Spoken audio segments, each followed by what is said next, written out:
मेरी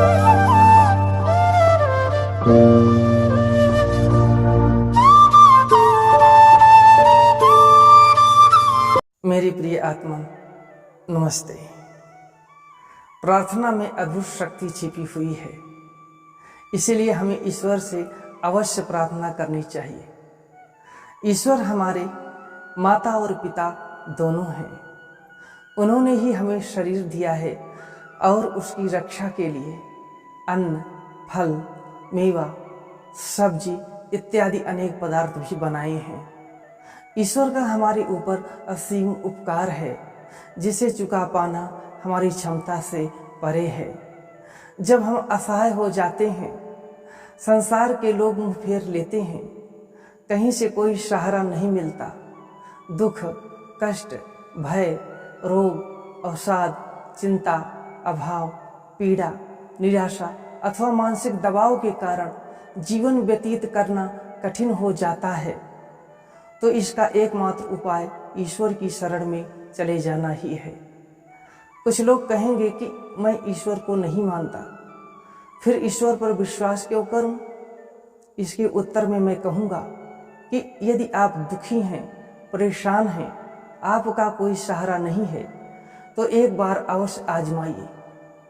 ईश्वर के साथ श्रद्धा और विश्वास पूर्वक जुड़कर देखिए, क्योंकि महान जर्मन दार्शनिक इमैनुअल कांट का कहना है, हमें ईश्वर में विश्वास इसलिए करना होगा क्योंकि हमें ऐसे विश्वास की आवश्यकता है। क्यों ना अपने आप को उस अविनाशी शक्ति के साथ जोड़ लें जो पूरे ब्रह्मांड को चलाती है। यदि आपके भीतर की नास्तिकता खंडित नहीं होती, वह आपके आध्यात्मिक उन्नति में बाधक है, तो आप परेशान मत होइए, अपितु स्वयं अपने नास्तिक होने के कारणों का पता लगाकर उसे दूर करने का प्रयत्न करें। कहीं ऐसा तो नहीं है जैसा कि महान फ्रांसिस दार्शनिक बेकन ने कहा है, थोड़े से ज्ञान से मनुष्य का मस्तिष्क नास्तिकता की तरफ झुकता है, परंतु जब वह अधिक ज्ञानी हो जाता है तो उसका मस्तिष्क ईश्वर की ओर झुक जाता है। यह प्रत्यक्ष देखा जाता है कि अकेले मनुष्य को आसानी से पराजित किया जा सकता है, परंतु जिस मनुष्य में ईश्वर विश्वास की प्रचंड शक्ति प्रवाहित हो रही हो, उसे संसार की कोई शक्ति पराजित नहीं कर सकती। आपका होना ही ईश्वर के होने का प्रबल प्रमाण है। इसका मतलब यह नहीं है कि आप स्वयं ईश्वर हैं। इसका मतलब यह है कि आपका सीमित अस्तित्व स्वयं अपूर्ण होने के कारण एक पूर्ण असीमित अस्तित्व की अपेक्षा रखता है। कोई कितना ही बड़ा नास्तिक क्यों ना हो, वह बिना ईश्वर का अस्तित्व स्वीकार किए उसका कभी खंडन नहीं कर सकता। ईश्वर के अस्तित्व को खंडन करने से पहले उसे ईश्वर का अस्तित्व स्वीकार करना पड़ेगा। यदि उसने ईश्वर के अस्तित्व को खंडन करने से पहले उसका अस्तित्व स्वीकार कर लिया और फिर बाद में उसका खंडन करने का प्रयास किया, तो इससे ईश्वर का अस्तित्व खंडित होने के बजाय स्वयं सिद्ध हो जाता है। जो है ही नहीं उसका खंडन कैसा, उसका निषेध कैसा? जो है उसी का खंडन होता है, उसी का निषेध होता है। इस तर्क से सिद्ध है कि ईश्वर है, तभी तो नास्तिक उसका खंडन करने का प्रयास करता है, उसका निषेध करता है। अतः ईश्वर के खंडन से, उसके निषेध से उसका अस्तित्व है यह सिद्ध हो जाता है। स्वयं का अनुभव स्वयं के द्वारा ही होता है, किसी अन्य साधनों से नहीं। स्वयं का स्वयं के द्वारा अनुभव जब परिपक्व हो जाता है, तब स्वयं के द्वारा स्वयं के भीतर बाहर सर्वव्यापक जो विराट चेतना है उसका प्रत्यक्ष होने लगता है।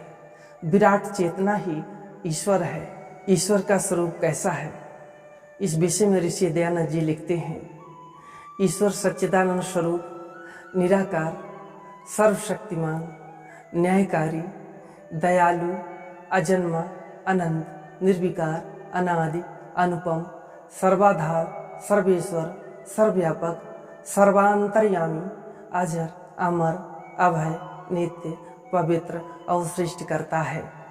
ईश्वर का यही स्वरूप वेद आदि सत्य शास्त्रों में वर्णित है। हमें भी ईश्वर के इसी स्वरूप को स्वीकार करना चाहिए।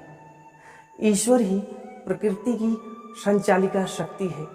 ईश्वर ने ही प्रकृति के परमाणुओं से जगत का निर्माण किया है जीवों के भोग और अपवर्ग के लिए। प्रकृति व जगत का वैचित्र देखकर नास्तिक भी नतमस्तक हो जाता है। जगत का सारा सौंदर्य, सारा वैभव, सारा गौरव, सारी बुद्धिमानी, सारा स्वास्थ्य ईश्वर से ही प्रस्फुटित हुआ है।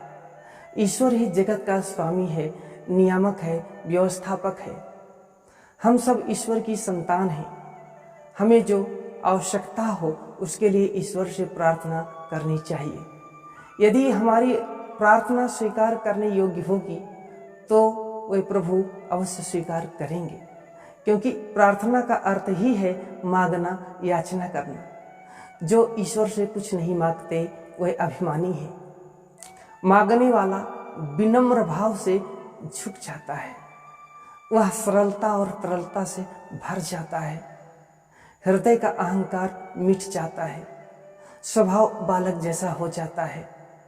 इसलिए जो आपके जीवन के लिए अत्यंत आवश्यक हो उसे ईश्वर से अवश्य मांगो। आपके पास धन ना हो तो धन मांगिए, आपके पास ज्ञान ना हो तो ज्ञान मांगिए, विद्या ना हो तो विद्या मांगिए। जीवन में असफल होते हो तो सफलता मांगिए। किसी कारण से आत्महत्या के विचार आते हों तो उसके समाधान के लिए ईश्वर से प्रार्थना करो, वह अवश्य आपकी सहायता करेंगे। भूल से भी कभी आत्महत्या नहीं करनी चाहिए। मनुष्य जीवन अमूल्य है, इसे कभी व्यर्थ में नष्ट नहीं करना चाहिए। यह ईश्वर का मंदिर है, इसमें ईश्वर की प्रार्थना का दिव्य संगीत बजने दो। आपकी प्रार्थना कभी न कभी तो अवश्य फलीभूत होगी। आपकी बुद्धि ना हो तो ईश्वर से बुद्धि मांगिए। किसी संकट में हो तो उसके समाधान के लिए प्रार्थना करो। कोई भी समस्या हो जिसका समाधान आपके पास ना हो तो उसके लिए आप व्याकुल होकर प्रार्थना करो। आपके भीतर को विचार है, को भावनाएं हैं तो प्रार्थना करो, हे ईश्वर मेरे को विचार अच्छे विचार बन जाएं, मेरी को भावनाएं अच्छी भावनाएं बन जाएं। आप किसी भी कारण से दुखी हो, पीड़ित हो व चिंता, अवसाद, रोग, शोक आदि से ग्रसित हो तो इनसे छुटकारा पाने के लिए ईश्वर से प्रार्थना अवश्य करो। आप नास्तिक हैं तो प्रार्थना कीजिए कि हे ईश्वर आप मुझे आस्तिक बना दीजिए। सच्चे हृदय से जो प्रार्थनाएं की जाती हैं वह अवश्य सफल होती हैं। ईश्वर सच्चे हृदय से की गई प्रार्थना को अवश्य सुनते हैं।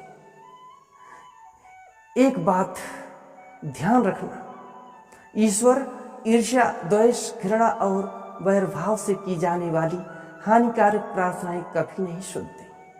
दो शत्रु एक दूसरे के नाश के लिए ईश्वर से प्रार्थना करें तो ऐसी प्रार्थना वे कभी नहीं सुनते, क्योंकि ऐसी प्रार्थना को सुनना दोनों का नाश है। या हे ईश्वर मेरा अमुक काम हो जाए तो मैं आपको लड्डू चढ़ाऊंगा। व्यापार वाली प्रार्थनाएं मूर्खतापूर्ण है। संपूर्ण सृष्टि के स्वामी को हम क्या दे सकते हैं?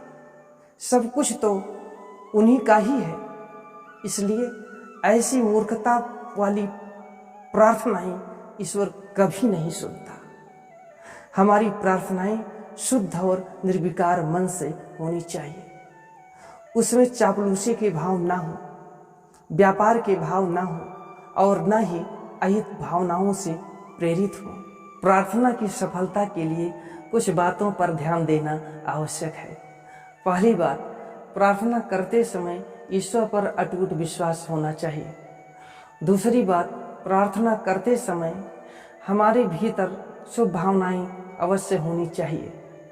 तीसरी बात, हमें जो वस्तु चाहिए उसके लिए तीव्र इच्छा होनी चाहिए, ऐसी इच्छा कि उस वस्तु के बिना हम नहीं रह सकते। चौथी बात, जो वस्तु हम प्राप्त करना चाहते हैं उसे अवश्य प्राप्त करके रहेंगे, यह दृढ़ निश्चय होना चाहिए। हमारा दृढ़ निश्चय कभी शिथिल नहीं होना चाहिए।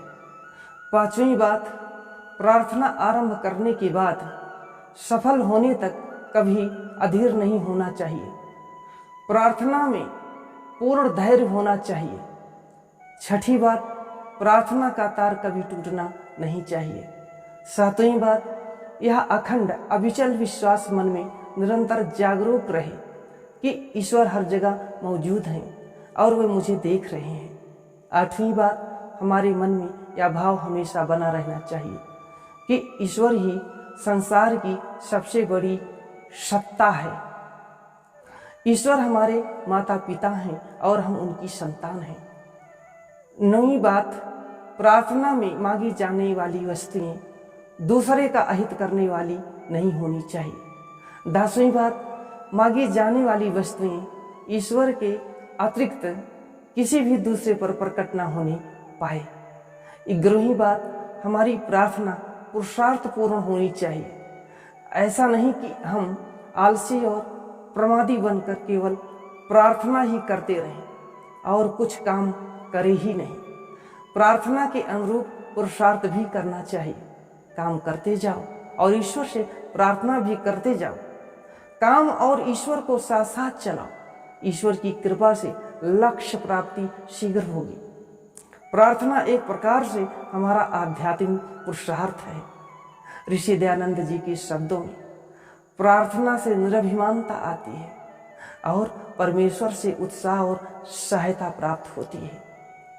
प्रार्थना चाहे व्यक्तिगत हो या सामूहिक, प्रार्थना में किसी प्रकार का दंभ और दिखावा नहीं करना चाहिए। किसी जड़ वस्तु पर फूल चढ़ाना, चंदन टीका करना, धूप दीप जलाना, हल्दी लगाना, रुपए मिठाई चढ़ाना और नाच कर गाना बजाना करके शोरगुल मचाना प्रार्थना नहीं है। प्रार्थना में केवल एक ही वस्तु आवश्यक है और वह है आपके हृदय की शुद्धता। इसलिए प्रार्थना सच्चे हृदय से होनी चाहिए। ऐसा नहीं कि मुंह से प्रार्थना हो और मन में कुविचार भ्रमण करे। प्रार्थना में आचार विचार और उच्चार एक जैसे होने चाहिए। सच्ची प्रार्थना में शरीर का रोम रोम प्रेम से पुलकित होता है।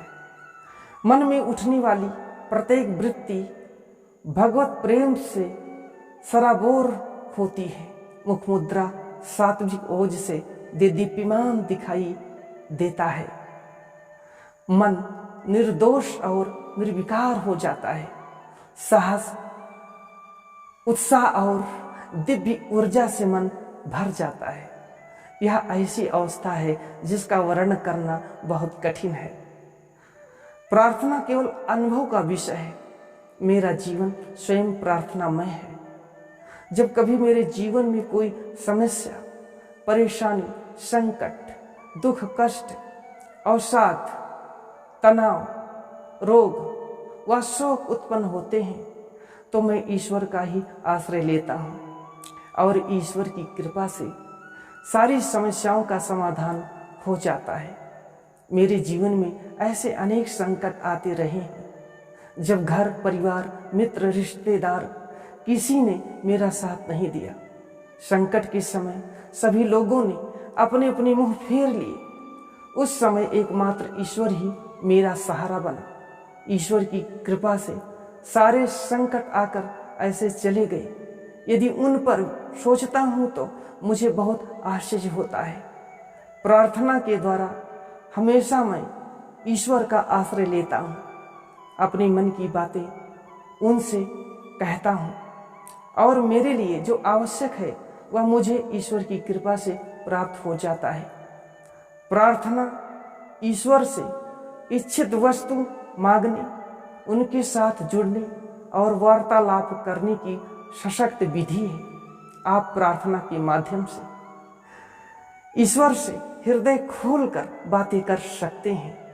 जो बातें आप किसी को नहीं बता सकते, वह सब बातें आप प्रार्थना के माध्यम से ईश्वर को बता सकते हैं। मैं ईश्वर से यही प्रार्थना करता हूँ कि हे परमपिता परमेश्वर, आप मेरी आवश्यकताओं की पूर्ति अवश्य कीजिए, परंतु मेरी उन्हीं आवश्यकताओं की पूर्ति करना जो मेरे हित में हो। यदि मेरी आवश्यकताएं मेरे हित में ना हो तो उन्हें कभी पूरा ना करना।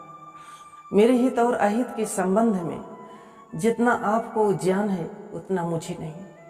अपने हित और अहित के संबंध में मेरा ज्ञान अबोध बालक के समान है।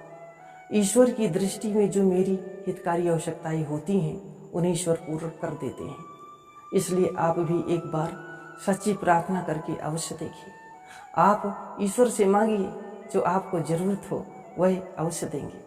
आप ईश्वर से कहिए, हे ईश्वर, आप मेरी चिंता दूर कीजिए, वह अवश्य दूर करेंगे। आप कहिए, हे ईश्वर, आप मेरा दुख दूर कीजिए, वह आपका दुख अवश्य दूर करेंगे। एक बार आप प्रार्थना के माध्यम से ईश्वर से जुड़कर तो देखो, वह करुणा निधान आपकी प्रार्थना अवश्य सुनेंगे। प्रार्थना के माध्यम से कहीं भी एकांत स्थान पर या जहाँ कहीं आपका मन स्थिर हो सके वहाँ ईश्वर के साथ अपने को जोड़ो। शरीर और मन से स्वच्छ होकर, चाहे बैठकर, चाहे खड़े होकर, चाहे लेटकर, चाहे आंखें बंद करके, चाहे आंखें खोल करके, अपनी सुविधा अनुसार ईश्वर के साथ संबंध बनाओ। आपको बहुत लाभ होगा। सच्ची प्रार्थना हृदय की वस्तु है। वह सप्ताह में एक बार या दिन में एक दो बार की जाने वाली क्रिया नहीं है। वह तो अहर्निश चलने वाली स्वाभाविक क्रिया है। पानी से बाहर मछली की जो स्थिति होती है वही स्थिति एक सच्चे ईश्वर प्रेमी की अपने आराध्य ईश्वर की विस्मृति में होती है। ऋषि दयानंद जी के अनुसार प्रार्थना दो प्रकार की होती है, एक सगुण और दूसरी निर्गुण। शुभ गुणों को ग्रहण कराने की प्रार्थना सगुण और दोषों से छुड़ाने के लिए ईश्वर से सहायता चाहना निर्गुण प्रार्थना कहती है। प्रार्थना ऋषियों के, मुनियों के, संतों के, भक्तों के और महापुरुषों के जीवन की समृद्धि है, शांति है, बल है। उनके जीवन की सफलता का रहस्य पुरुषार्थपूर्ण सच्चे हृदय से की गई प्रार्थना ही है। अंग्रेज महाकवि टेनिसन भी कहते हैं, more things are wrought by prayer then this world dreams of। अर्थात जगत जिसकी कल्पना कर सकता है उसकी अपेक्षा कहीं अधिक महान कार्य प्रार्थना के द्वारा सिद्ध हो सकते हैं। वैज्ञानिक भी जब कोई चीज निर्माण करने की अपने प्रयासों में बार बार सफल नहीं होते तो वह भी ईश्वर से सहायता के लिए प्रार्थना करते हैं। उदाहरण के लिए अपोलो रॉकेट को लें, जिसमें 11 अप्रैल 1970 को चंद्रमा पर उतरने के प्रयास के दौरान विस्फोट हुआ। अपोलो रॉकेट हजारों वैज्ञानिकों और तकनीकी मस्तिष्कों द्वारा बनाया गया था। उसको बनाने में करोड़ों डॉलर खर्च किया गया था। किसी को भी यह पता नहीं था कि उसमें विस्फोट होगा, परंतु जब उसमें विस्फोट हुआ तो अंतरिक्ष यात्रियों के जीवन खतरे में पड़ गए। तो उन्होंने संदेश भेजकर पृथ्वी पर स्थित लोगों से अपनी सुरक्षित वापसी के लिए ईश्वर से प्रार्थना करने का अनुरोध किया। अधिकतर लोग अन्य परिस्थितियों में ईश्वर को भूल जाते हैं, परंतु विपत्ति के समय वह ईश्वर को अवश्य स्मरण करते हैं। लेजर प्रकाश द्वारा परमाणुओं के शीतलन तथा अवबंधन की प्रक्रिया के विकास के लिए भौतिकी में नोबेल पुरस्कार प्राप्त करने वाले अंतर्राष्ट्रीय ख्याति प्राप्त वैज्ञानिक प्रोफेसर डी फिलिप्स ने भी कहा है, मैं दूसरों के लिए दूसरों की भलाई के लिए और स्वयं को बेहतर तरीके से समझ पाने के लिए ईश्वर से प्रार्थना करता हूँ। प्रार्थना से हमारे अंदर से एक गुप्त आध्यात्मिक प्रवाह, स्पिरिचुअल करंट निकलता है। इस आध्यात्मिक शक्ति के प्रवाह के कारण हमारी चिंताएं, व्याकुलताएं, रोग शोक व्याधि और दुर्बलताएं नष्ट हो जाती हैं। प्रार्थना से अनेक रोग दूर होते हैं। मैन दी अननोन पुस्तक में नोबेल पुरस्कार विजेता वैज्ञानिक और सर्जन डॉक्टर अलेक्सिस कैरल ने लिखा है, प्रार्थना की शक्ति संसार में सबसे बड़ी शक्ति है। कोढ़, कैंसर, टीबी, हृदय रोग, मधुमेह इत्यादि के रोगी प्रार्थना से ठीक हो जाते हैं। इंग्लैंड में राष्ट्रीय स्वास्थ्य सेवा समिति तथा स्वास्थ्य मंत्रालय द्वारा कई अस्पतालों में रोगों के इलाज के साथ साथ वहां पादरियों को नियुक्त करके रोग निवारण के लिए प्रार्थनाएं भी कराई जाती हैं। कनाडा के निवासी प्रसिद्ध डॉक्टर अल्बर्ट क्लिफ ने 25 साल तक लोगों को घूम घूम कर भोजन और उसकी उपयोगिता के संबंध में बातें बताते रहे। एक दिन उनके मन में विचार आया कि जो कुछ भोजन के रूप में ग्रहण करते हैं उसकी अपेक्षा हमारे मन की दूषित भावनाएं हमारे मन और शरीर पर कहीं अधिक प्रभाव डालती हैं। इसके बाद तत्काल उन्होंने मानसिक शोधन के लिए प्रार्थना का सहयोग देना प्रारंभ कर दिया और उनके जीवन में आध्यात्मिक ज्योति उतर आई। उन्होंने प्रार्थना के माध्यम से अनेक रोगियों का सफल इलाज किया। उन्होंने अपना अनुभव लेसन्स इन लिविंग पुस्तक में व्यक्त किया है। प्रसिद्ध चिकित्सक रिबेका बियर्ड ने भी प्रार्थना के माध्यम से अनेक रोगियों को रोग मुक्त किया है। इस विषय में आप उनकी पुस्तक एवरी मैन्स सर्च पढ़ सकते हैं। डेल कार्नेगी जैसे लेखक व विचारक का कहना है, जो लोग आत्महत्या करते हैं उनमें से अधिकांश लोगों को प्रार्थना के माध्यम से बचाया जा सकता है। प्रार्थना से प्राप्त होने वाली शांति तथा संतोष का ज्ञान यदि आत्महत्या करने वाले को पता चल जाए तो वह कभी आत्महत्या नहीं करेगा। Doctor O.F. गावर का कहना है कि डॉक्टर के पास 70% मरीज तो ऐसे आते हैं जो यदि अपने डर और चिंता को दूर कर लें तो वे बिना दवा लिए ही ठीक हो जाएंगे। आज चिकित्सा विज्ञान ने शारीरिक कीटाणुओं के कारण फैलने वाले अधिकांश रोगों जैसे चेचक, हैजा, येलो फीवर और अन्य रोगों को समाप्त कर दिया है। किंतु जो रोग कीटाणुओं के कारण न होकर मानसिक दबाव या चिंता, भय, क्रोध, घृणा, लोभ, मोह, ईर्ष्या, द्वेष, कुंठा, तनाव, निराशा आदि भावनाओं के कारण हो रहे हैं, उनकी सफल चिकित्सा आधुनिक चिकित्सा विज्ञान नहीं कर पा रहा है। आधुनिक मनोवैज्ञानिक यह स्वीकार करते हैं कि 80% रोग मानसिक दबाव या मानसिक असंतुलन के कारण उत्पन्न होते हैं। इसलिए सर्वप्रथम मानसिक चिकित्सा की जानी चाहिए। महान दार्शनिक प्लेटो ने भी कहा है, डॉक्टर सबसे बड़ी गलती यह करते हैं कि वह मस्तिष्क की चिकित्सा किए बिना केवल शरीर की चिकित्सा करने की शिक्षा देते हैं, जबकि मस्तिष्क और शरीर एक दूसरे से जुड़े हुए हैं और उनका अलग अलग इलाज नहीं किया जा सकता। कहने का भाव यह है कि प्रार्थना मानसिक चिकित्सा की सफल औषधि है। जब हम प्रार्थना के माध्यम से ईश्वर के साथ जुड़ते हैं तो हमारे भीतर ईश्वर के दिव्य, महान और उदात्त गुणों का संचार होने लगता है, जिसके कारण हमारा जीवन दिव्य, महान और उदात्त गुणों से संपन्न हो जाता है। हम ईश्वर का सामीप्य प्राप्त करके निर्भय और निश्चिंत हो जाते हैं। आधुनिक मनोविज्ञान के पितामह विलियम जेम्स को भी यह स्वीकार करना पड़ा। जैसा कि उन्होंने स्वयं कहा है, ईश्वर और हमारा एक दूसरे के साथ गहरा संबंध है और स्वयं को उसके प्रभाव में लाने से हमारी गहनतम तकदीर संवर जाती है। सच्ची प्रार्थना मनुष्य के हृदय में अच्छे भावों का संचार करती है। अच्छे भावों के बिना मनुष्य पशु से भी अधम है।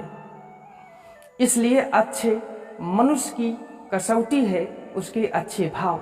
संत अगस्तीन ने भी कहा है, जो मनुष्य अच्छा है वही सांसारिक विघ्न बाधा सुख दुख के चक्र से मुक्त है, स्वतंत्र है, और जो बुरा है वह बंधन में है, परतंत्र है, चाहे सम्राट ही क्यों ना हो। अमेरिका के चार्ल्स फिल्मोर और उनकी पत्नी मार्टिन फिल्मोर का जीवन ईश्वर विश्वास का अप्रतिम उदाहरण है। फिल्मोर दंपति प्रार्थना के द्वारा स्वयं आरोग्य लाभ प्राप्त किया था। उन्होंने यूनिटी स्कूल ऑफ क्रिश्चियनिटी नामक संस्था स्थापित करके प्रार्थना के द्वारा अनेक रोगियों का सफल इलाज किया। उन्होंने अपना अनुभव अपनी प्रसिद्ध पुस्तक टीच अस टू प्रे में व्यक्त किया है। फिल्मोर दंपति का शरीर अब नहीं है, फिर भी उनके द्वारा स्थापित उनकी संस्थाएं आज भी प्रार्थना के द्वारा रोगियों का सफल इलाज कर रही हैं। जर्मनी के बिस्टल नगर में जन्मे महान भगवत विश्वासी जॉर्ज मूलर ने अपनी प्रार्थना में जीवन से यूरोप और अमेरिका के लोगों को आश्चर्यचकित कर दिया था। आज चारों ओर लड़ाई झगड़ा, मारकाट, बलात्कार, हिंसा, वैमनस्य, वैर, फूट, द्वेष, लोभ, छल छद्म और परपीड़न के कारण जो अशांति फैली हुई है, उसके कारण मनुष्य पशुता से भी अधम हो गया है। इसका मूल कारण तामसिक और राजसिक भावनाओं का उग्र रूप धारण कर लेना है। इस उग्र रूप को केवल सात्विक वृत्तियों के द्वारा ही दबाया जा सकता है, जो एकमात्र सच्ची प्रार्थना के द्वारा ही संभव है। क्योंकि सच्ची प्रार्थना से हमारे भीतर सात्विक भावनाएं जागृत हो जाती हैं, और सच्ची प्रार्थना के माध्यम से जो सात्विक भावनाएं और शब्द तरंगित होते हैं, उनके द्वारा आध्यात्मिक वातावरण का निर्माण होता है, जिसके कारण हमारे मस्तिष्क का शोधन हो जाता है। सात्विक भावनाएं ही विश्व शांति के मूल मंत्र हैं, जिन्हें केवल प्रार्थना के द्वारा ही प्राप्त किया जा सकता है।